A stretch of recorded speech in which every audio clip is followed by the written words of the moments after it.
Hopefully you can all see these utterly adorable emperor penguin chicks. Now I'm going to take questions, but what I'm going to suggest is that since we're a little bit, it's quite going to be relatively short, is that if you could put your questions in the chat and then I'll answer them at the end. Now, who doesn't love penguins? I've loved penguins for at least 3 or 4 years now, and so far I've managed to see 8 different species of penguin, and were it not for COVID, I would be seeing 4 more in New Zealand this year, but sadly I've had to put my holiday off until next year. Now I'm going to talk to you about the peril that penguins are in, and a little bit more about the wider peril for not just penguins but certainly polar bears. And then I'm going to talk to you about why penguins matter. And I'm going to finish off by giving you some ideas for what you can do to help.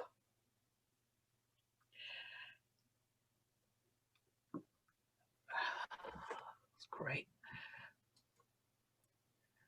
For some reason, I'm not advancing my slides. Okay. Right, what I'd like to do is just to kind of warm people up a little bit about their feelings about penguins. It's just to run a quick poll, just to find out exactly what you already know about penguins, and then we can talk a little bit, and it's a good introduction to what's actually going on. So Jane, could I ask you to launch the poll, please? Poll number 1. Okay, what I'd like you to do is answer true or false to the questions. So, do penguins live at the North Pole? There's one they live in and one they don't, isn't there? Can everybody see those questions? There are 8 altogether, so I'll have to wind down. Okay. People should be able to individually scroll down. Can people individually do that? Yeah. So are you getting some results, Jane? Yes. Yeah. That's pescatarian though. I should tell you that there is at least one trick question in this poll. So how are we doing for results, Jane? I've got 4. Would anyone else like to have a go? 5. Should you give people another 30 seconds?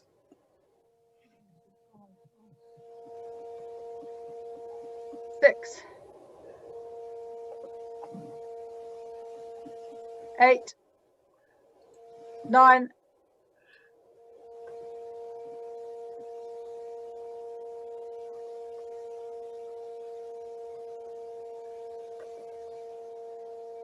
Okay, shall I finish it? We've still got 9, no 10. Okay, can you show us the results, Jane? I'm not sure. If not, don't worry. If I hit end polling. Yes, you should be able to show the poll. Share results. Yeah. Oh, brilliant. Okay, let's go through those. Penguins live at the North Pole. No, they don't. There are no penguins in the Northern Hemisphere, apart from, that is, the occasional incursion from a Galapagos penguin, because Galapagos penguins live on the equator. Do penguins live at the South Pole? No, they don't. That was the trick question, because although they live in Antarctica, there are no penguins actually at the South Pole, because the South Pole is a long, long way from the coast. And penguins are seaside, they're ocean-going birds. The next question, do they live in South America? They do. They live on both coasts of South America. Do they live in Australia? They do live in Australia. They live in New Zealand as well. There are particularly a very small, in fact, the smallest penguin of all, which is the little blue penguin. Penguins are carnivores. Yep, they don't eat vegetation. They eat fish and similar things like that. no, penguins don't all look alike, although I guess I gave the game away by showing this particular slide, this particular picture.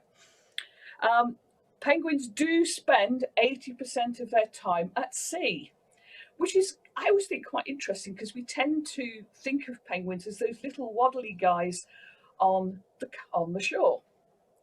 Penguins, they can't fly in the same way other birds can, but they can fly, because particularly gentoo penguins have this wonderful act to increase their speed in the water called porpoising. If you've ever seen a porpoise leap out of the water and then go back in, it's actually a more efficient use of energy, and it's something that a number of penguins do as well. So I guess you could say penguins do fly, but in a very uniquely penguin way. Okay.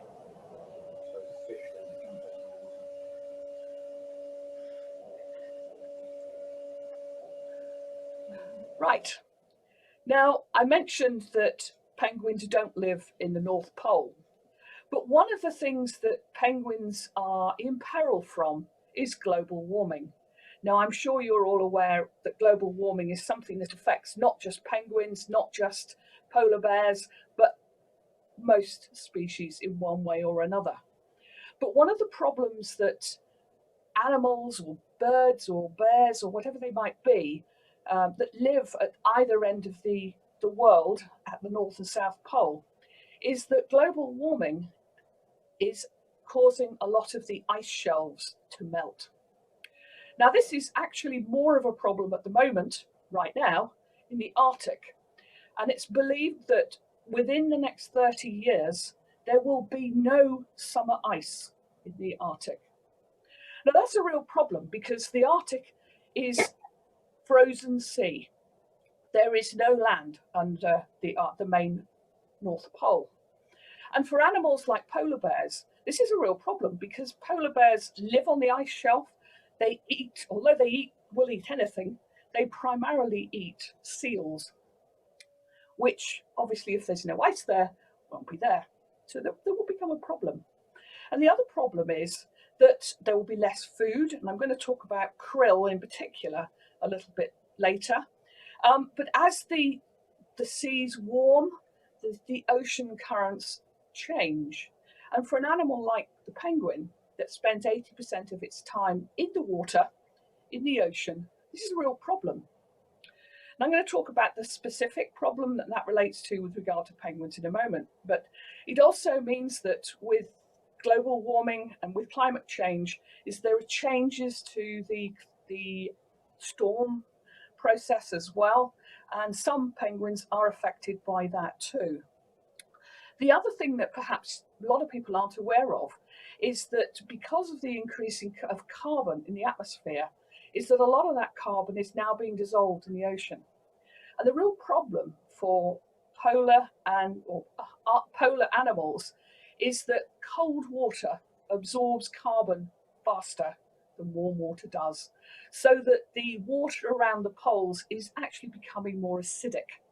And that affects all of the animals in the water and obviously all of the animals that feed on those ocean-going animals.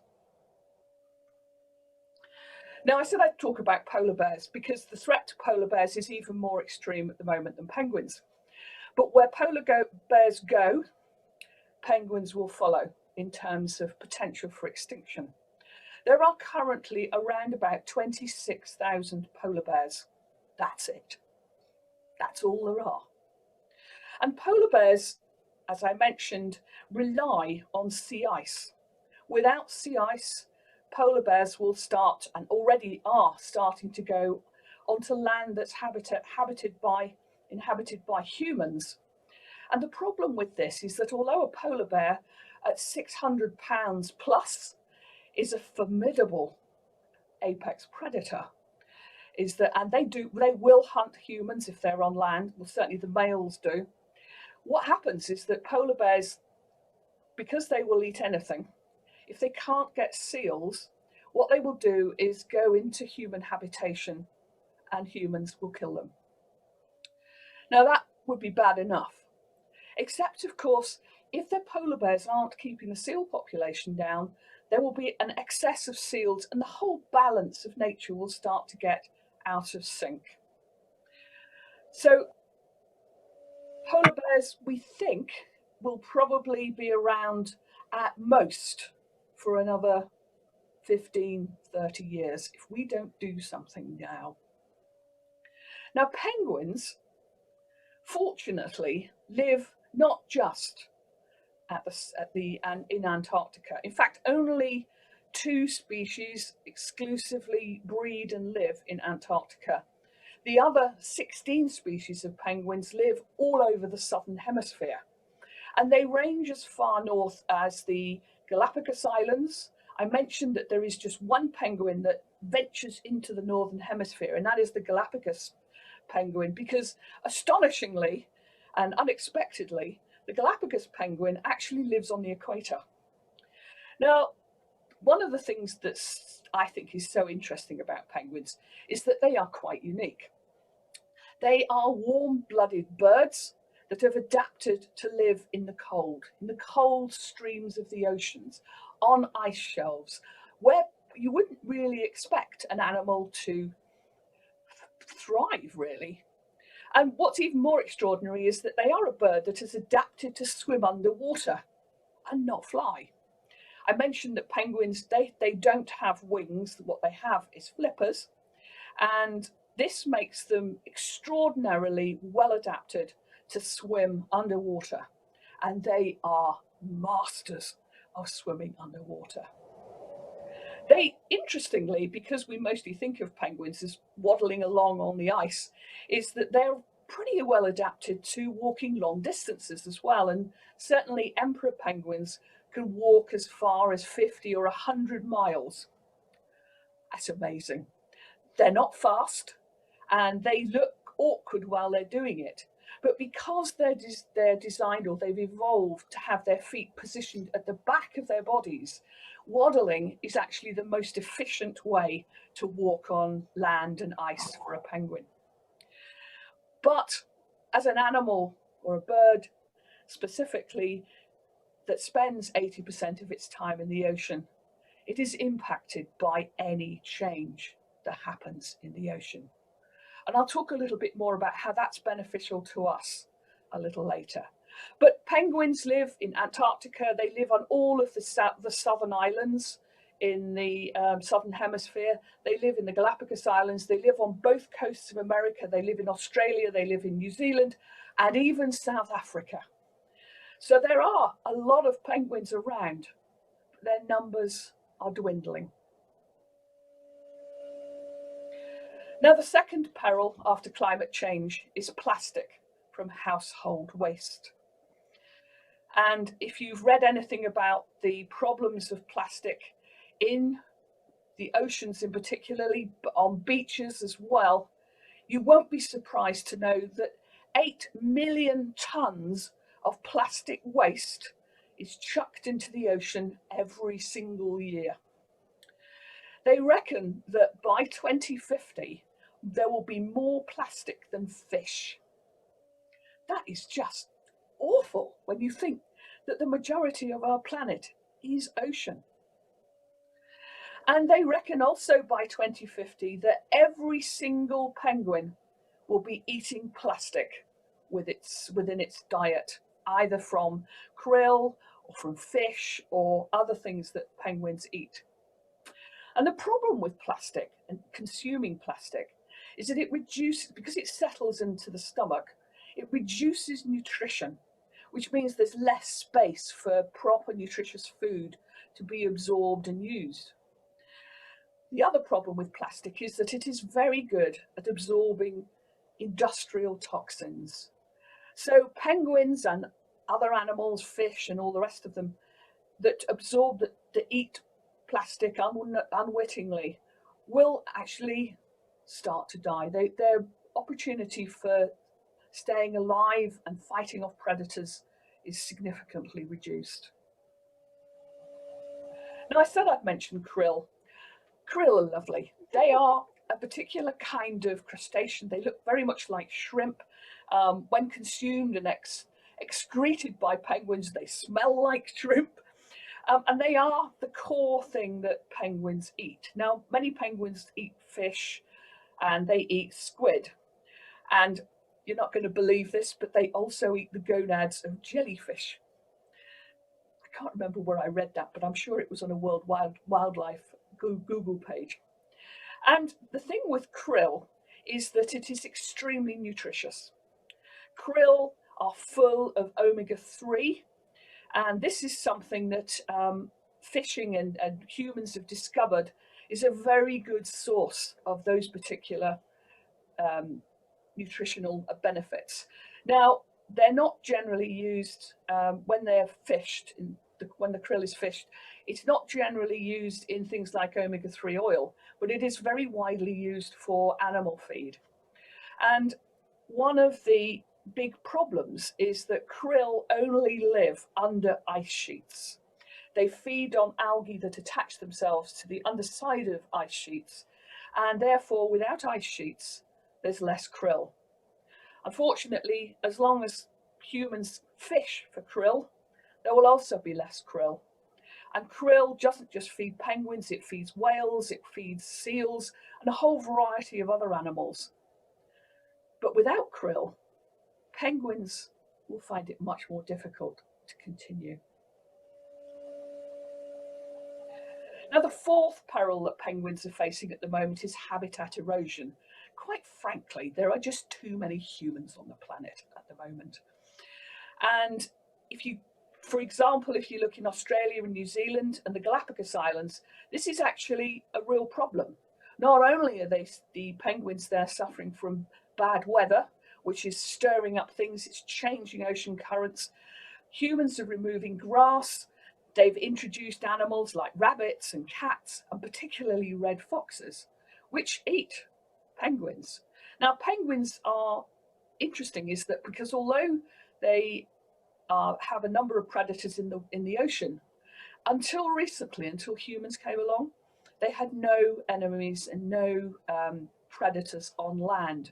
So they're not really that clever at staying away from these sorts of animals that we've introduced.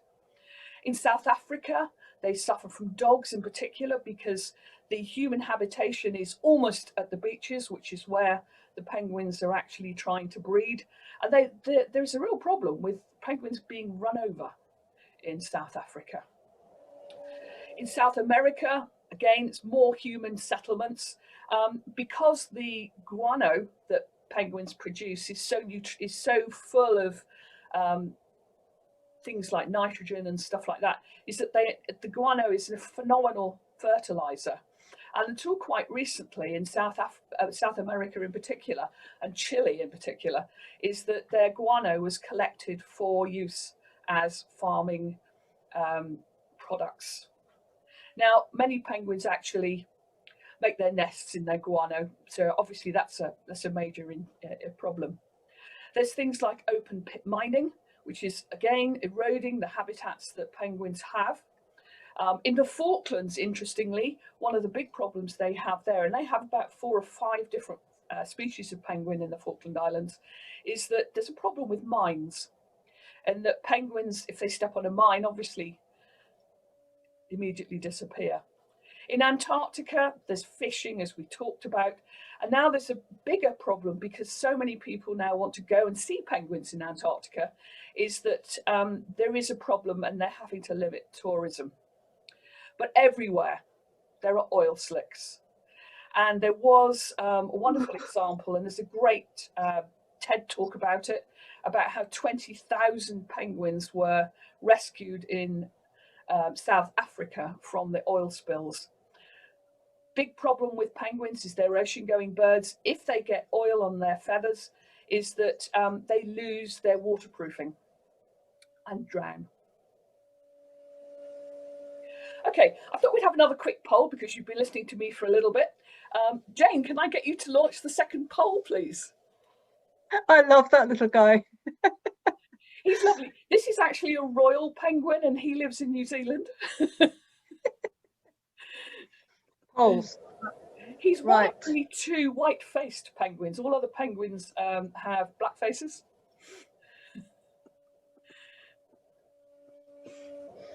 Okay, can you see that? Hold their breath for 20 minutes. Fabulous.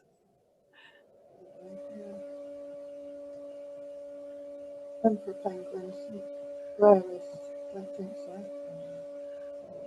Commonest Fun fact about penguins. crow, solid bones, no, I don't think they do.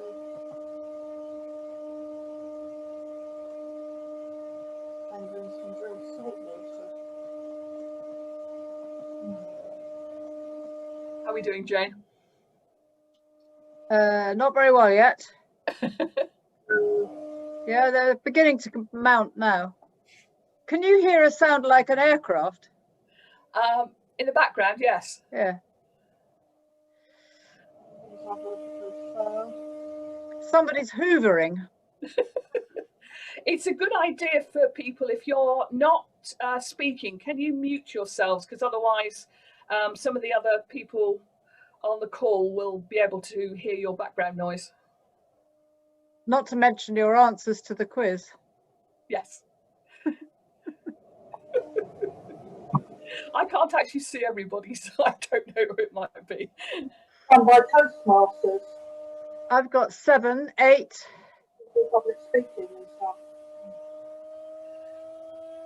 I was recommended to join, but I'm not having that. I don't like public speaking.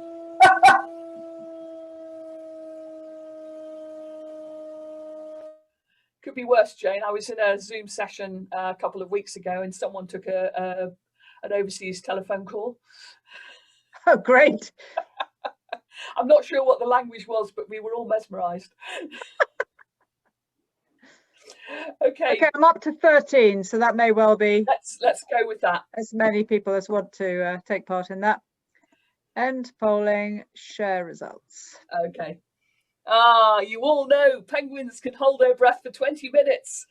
I was absolutely gobsmacked when I learned that. But penguins go deeper than certainly any other seabird and quite a lot of animals, and probably most sea mammals. The rarest penguin is not the emperor penguin.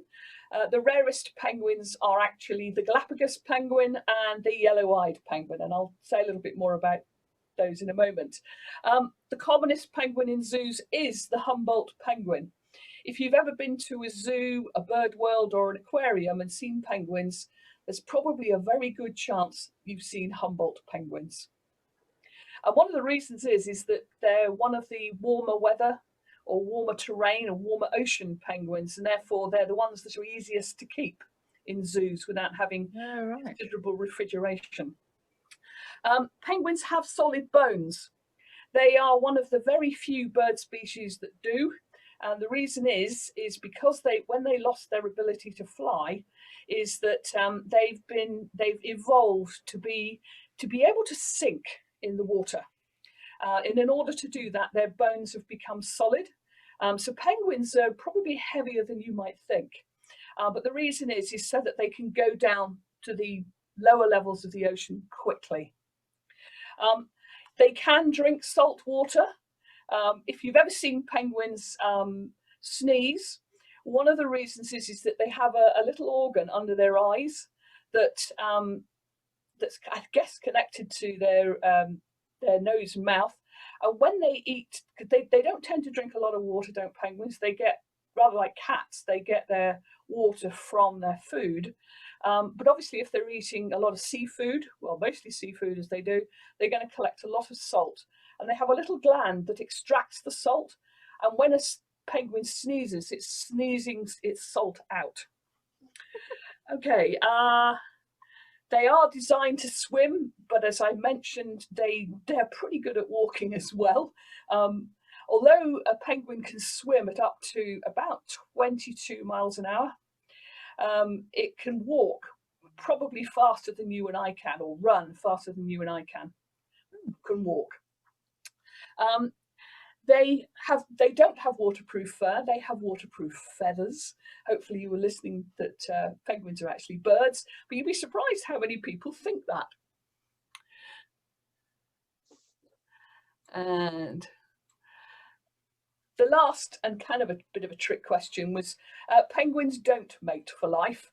This is, I don't know where this idea has come from. There are 2 or 3 species that do, the Galapagos penguin being one of them. But most penguins are serially monogamous. What they will do is mate for 1 or 2 or sometimes 3 or 4 seasons with the same bird. But they're not especially, unless they've actually got a chick or an egg, they don't mind switching partners.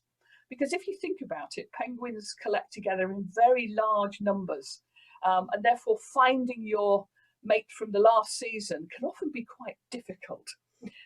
Some penguins are more promiscuous than others, shall we say, and the Adelie penguin in particular is especially promiscuous, shall we say. Okay, so why do penguins matter? We might love them, we might like them, but you might say, well, so they disappear, what's the problem? Well, let me tell you a little bit more about why they're so important. You may be surprised to know that penguins are one of the few surviving early bird species. Dinosaurs disappeared about 65 billion years ago. Sorry, that should be million. Yeah, million, not billion. And when birds evolved from dinosaurs, penguins were one of the first bird species to shoot off from birds. So contrary to what certainly I thought when I started investigating penguins, is that penguins have been around for a very, very long time. Now, the original penguins, certainly from the bones that the fossils that have been found, is that they used to be a lot bigger. They have only really ever been in the southern hemisphere. Although there have been similar birds like the great auk, which was in the northern hemisphere in Canada, is that the biggest penguin that we know about was about 1.65 meters tall. In other words, the height of a person, because that's about how tall I am. And this compares to the emperor penguin, which is 1.1 meters tall at the moment. But what I think is important about this is that penguins have been around for so long. I think it would be an enormous tragedy to lose an animal that has been part of our world for as long as it has. The other thing about penguins is they're what's called a sentinel species. Now, what this means is that penguins are rather like canaries. They offer us an advance warning of environmental danger. Because they're all over the place, because they occupy and they swim around most of the oceans, amazingly, penguins can swim as far as several thousand miles a year. They really do cover a lot of ground. And one of the interesting things is that they will crop up in places that you don't expect them to see. So you'll get, for example, macaroni penguins turning up in South Africa, even though their normal mating ground is about 2.5, 3 or 4,000 miles away. But they are big travelers. And from that point of view is that when a sentinel species starts to suffer, then you know that the environmental problem is very widespread. So the fact that we've lost so many penguins since the 1980s, when they started recording numbers, is a clear indication that we have a serious problem with our oceans at the moment. You may be aware that there are now dead zones in the oceans. Obviously, that's somewhere that penguins don't go. But the dead zone is an area in the ocean that is devoid of all life. Think about that for a minute. That is truly scary. The other thing about penguins is that they're mesopredators. What that means is that unlike an apex predator, which like humans or like polar bears, that are at the top of the food chain, is that penguins are in the middle of the food chain. And what that means is that if you lose something in the middle, it affects both the upper end of the food chain and the lower food chain as well. In the case of penguins, they eat krill and fish, and leopard seals eat penguins. Leopard seals are probably the main predator that penguins have in the oceans, and they've become very good at avoiding them. But without penguins, leopard seals would probably also die out as well, because they would lose their prey. So that's something to think about. Now, for those of you who've seen some of my other penguin talks, you know I have a thing about penguin poo. And one of the things I'd like to say is that penguins have an ornithogenic impact. What that means is that their poo, because I think they eat such nutritious food, fertilizes both the landscape and it fertilizes and enriches the ocean as well. Without that, there would be one less source of this fertilizing of the ocean, and the ocean would suffer as a result. And probably the most important reason is humans love penguins. Now, I love penguins, as you can tell from my t-shirt, but the truth is that most people love penguins. Not only have we had a number of films about penguins, you're probably familiar with Happy Feet, one of my favourites, Mr. Popper's Penguins, which is, if you haven't seen it, I do recommend it. It's totally crazy, especially if you like Jim Carrey, but it does actually have live penguins in it.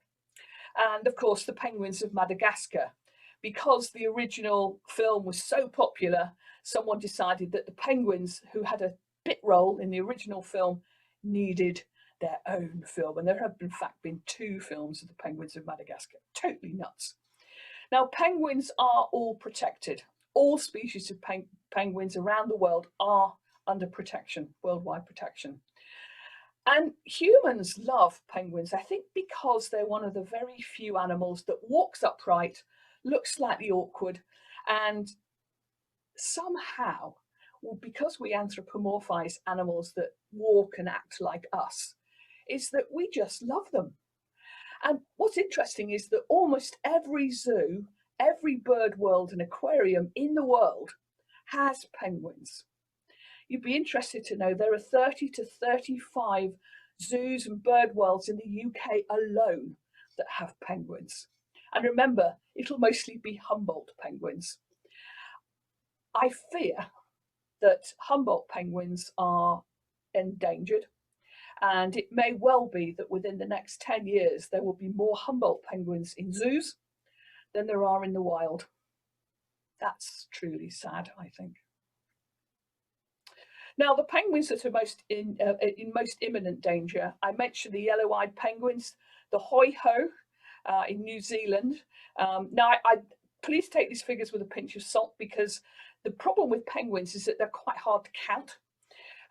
But they reckon that there are certainly less than 300 breeding pairs of yellow-eyed penguins left, and they reckon they've got less than 20 years before they become completely extinct.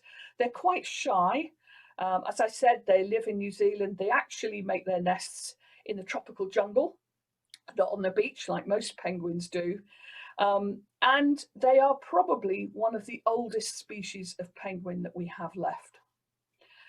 The Galapagos penguin, as I mentioned, there's less than 1,000 breeding pairs left in the Galapagos Islands, and they are particularly impacted by climate change.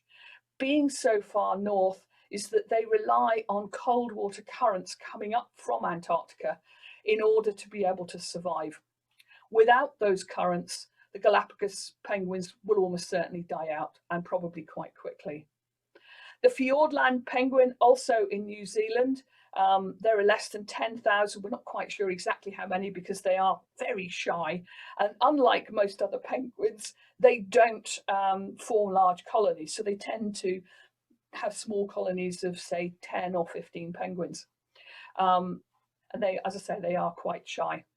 The Humboldt penguin I mentioned, at 32,000, it's not going to be long before there are many in zoos. I mean, fortunately, a lot of penguins do actually breed quite well in zoos, but it's a very far cry from having them in the wild.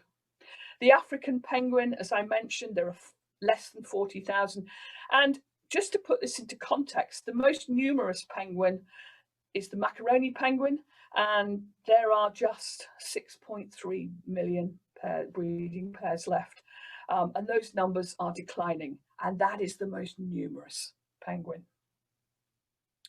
Now I'm going to tell you about some specific penguins now, because I sponsor penguins, and I sponsor penguins with the World Wildlife Fund, and I'd like to tell you about Snowdrop, Flappy and Polo, because they are Adelie penguins. Those are the ones with the white eyes that they always look rather surprised.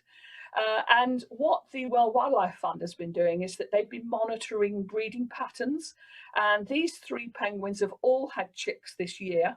In fact, Polo has done really well. She's managed to bring 2 eggs to become 2 chicks, which is fairly uncommon amongst penguins. They only lay 1 egg or 2 eggs at most at a time, and normally only 1 survives.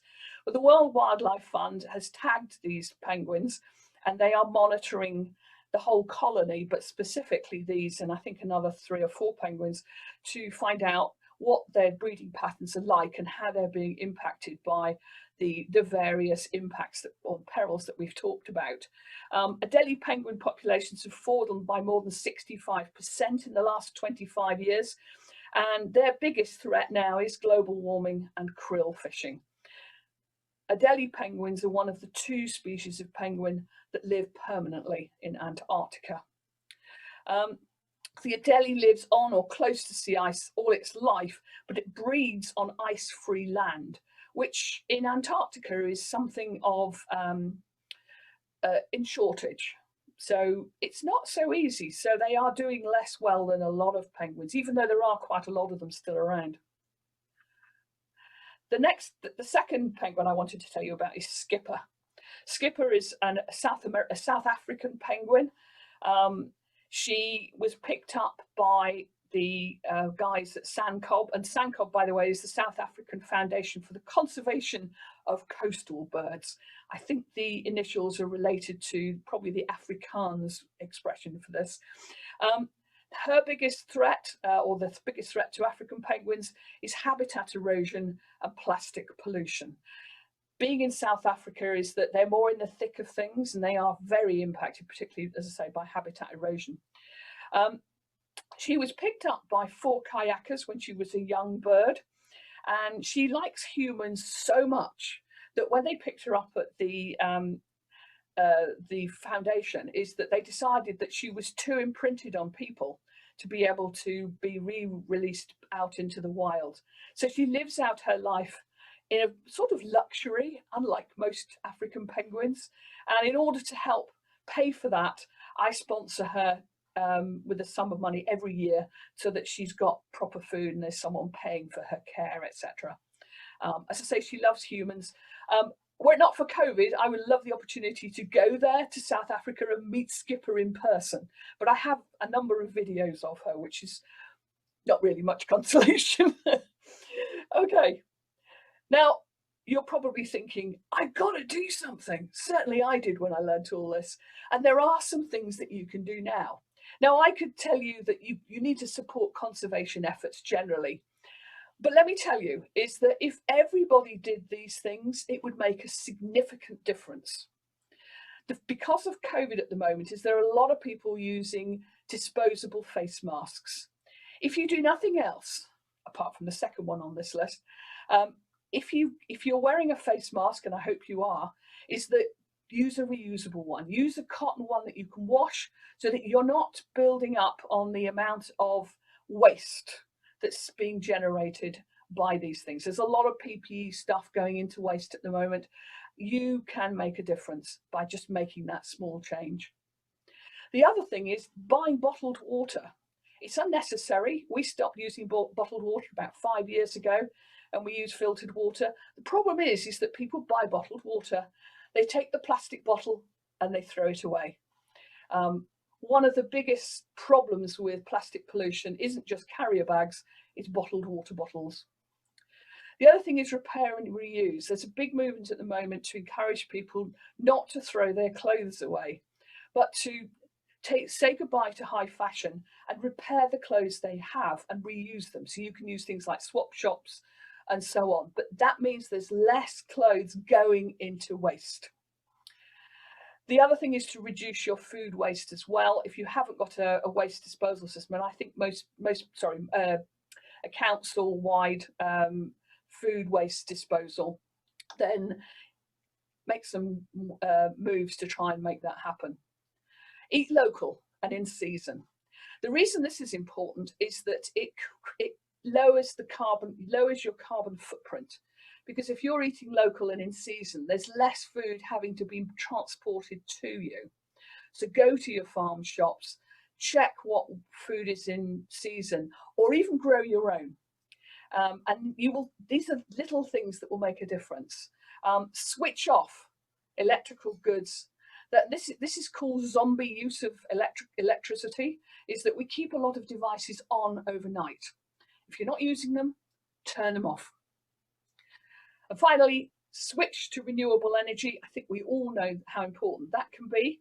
Is that number of the energy companies, I use OVO, and they have a completely renewable energy subscription that you can sign up for. It doesn't use non-renewable energy.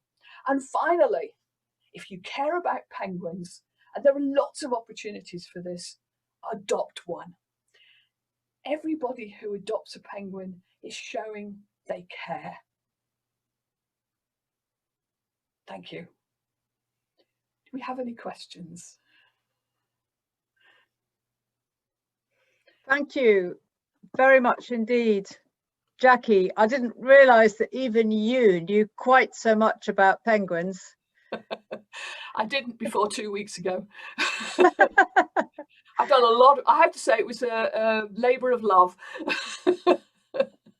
You really have given us a huge amount of information about penguins, and lots of lovely pictures as well. I agree with you. They are adorable creatures, but we must make sure we don't lose them. That's absolutely terrible idea.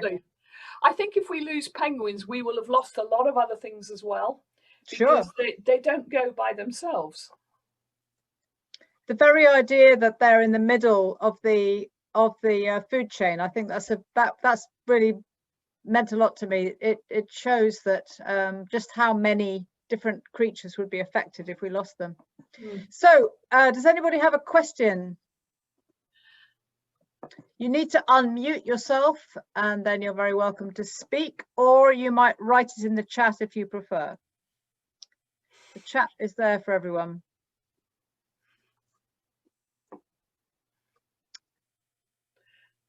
So Leslie says, are there any specific charities that support penguins? Oh goodness, where to start? A lot of the local, you'll probably find your zoos, and certainly I visited Birdworld a couple of weeks ago. They both allow you to support various animals by making a contribution. One of the best ones to start with is probably the World Wildlife Fund. They support a number of different animals, but they have a specific adoption process for supporting penguins. I support, as I say, the South African conservation place, and the reason I do that is because I watched a whole series of videos on TV last year, and I thought, it was so specific. You got to know the individual penguins, and I thought, no, I've got to support this. There's a whole range. If you Google penguin support or penguin adoption, you'll find there's a whole range of places out there. There's a website, I think it's called Penguin World, which gives you names of different places that you can support them. But there's a lot of places out there. Okay, Jacqui, there's another question here. Some endangered species are helped by tourism, such as the mountain gorilla. The fact that tourists come encourages local people to protect them. Are there any specific penguin species helped by tourism in this way? Yes, no. Generally speaking, penguins tend to live in relatively non-tourist places. I mean, the places that you can see penguins. I mean, I mentioned that I'm hopefully going to go to New Zealand next year. And what they've done locally is that they've put together some penguin-friendly tourist trails that manage the tourists in such a way that they help to protect the penguins. and the money you pay to attend those actually goes towards the people who are supporting the penguins. So there are those in New Zealand. To be honest, is that I think going to the zoo and seeing penguins is quite a good way to support them. I think particularly at the moment, because zoos are struggling to have people attend. So that's one way of supporting them. Generally speaking, I mean, there's not really a problem. Well, there is at the moment. There's a problem with people going to Antarctica, but there's quite a lot of places. Most countries tend to leave penguins pretty much alone these days because they are protected. But if you want to see Galapagos Island penguins, go in the next 10 years, or you won't see them because they won't be there. But most people go to the Galapagos Islands not to see penguins. They go there to see the blue-footed boobies or the big turtles. So yeah, I think at the moment, particularly at the moment, go to your local bird sanctuary or zoo that has penguins and support the zoo, because zoos do an awful lot to support the conservation effort for penguins. Okay, we've got a comment from Judy Goldie. How do we make people aware of the fact that you must use that you mustn't throw away masks in the street? And I know why she's saying that, because she and I have been litter picking together, and it's amazing how many of these reusable masks you find just chucked on the street. It's horrific. You're absolutely right. I mean, one of the things I do, because I'm sort of shielding, is that my husband and I walk around our road, which is quite nice and open, and I'm astonished by the number of masks, disposable masks, we've seen just chucked on the side. I wish I knew the answer to that question. I think it's a matter of informing people, showing people by example. Perhaps we need to have a mask, give it back to them. Perhaps we need to have special mask collection points like the dog poo ones. No, we need to discourage people from using disposable masks. I mean, it's not necessary for the man in the street. It is necessary in hospitals. We can use cotton masks. They're just as good for what we need them for. Anybody else? I have a comment for everyone, which is, do come to the talk on plastic pollution, which is, I think it's the next one, but obviously I'll email everybody to tell you exactly when it is, because that will carry on with some of the points that Jacqui's been making about not using plastic and at least disposing of it responsibly. It's one of those things, is that the majority of plastic waste in the ocean is from household waste. So we can't use the excuse that we're not a corporate and therefore it's not our responsibility. It's up to us to do something. So there are two things on the Speak Up for Our Planet website which you could look at. One is about reusable things, and even earbuds can be reusable. So I'm very interested for people to contribute ideas, information they have about reusable things that you've discovered. Share the information with me and I'll put it on the website. And the other thing I was going to say about the website is I'm very interested to have more speakers.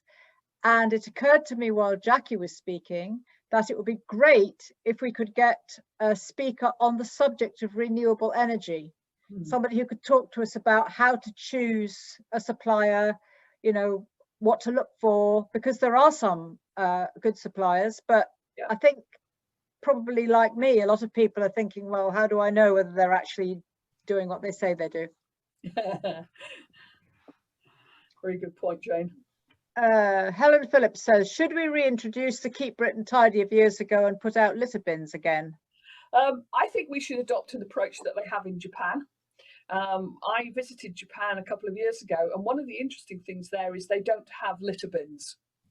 And the reason they don't is because their culture is to take their litter home or to not produce it in the first place.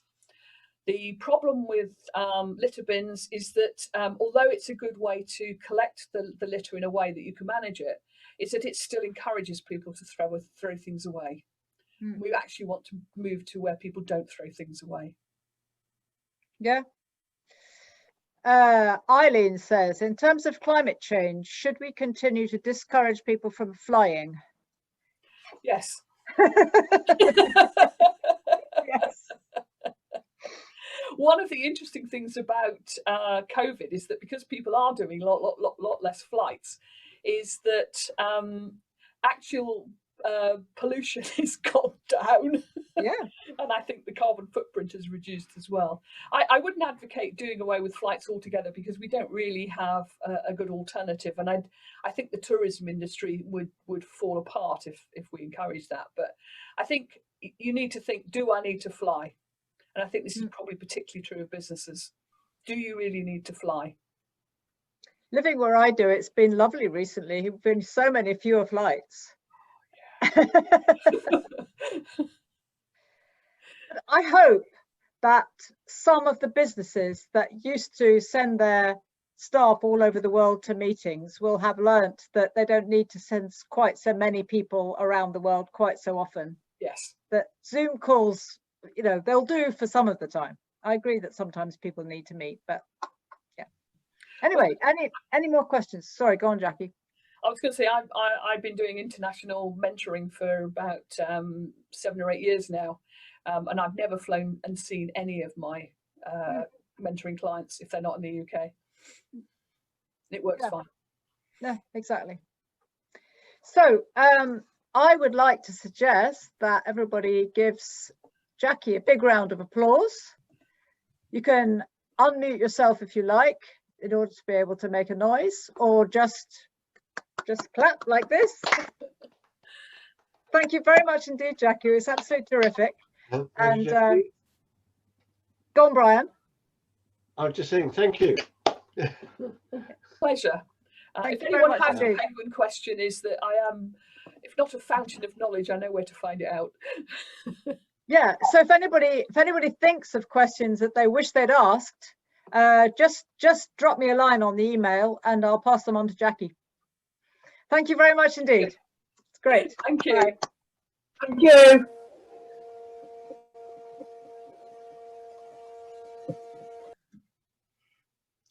I've just realised, Jane, I think I vastly overran on time.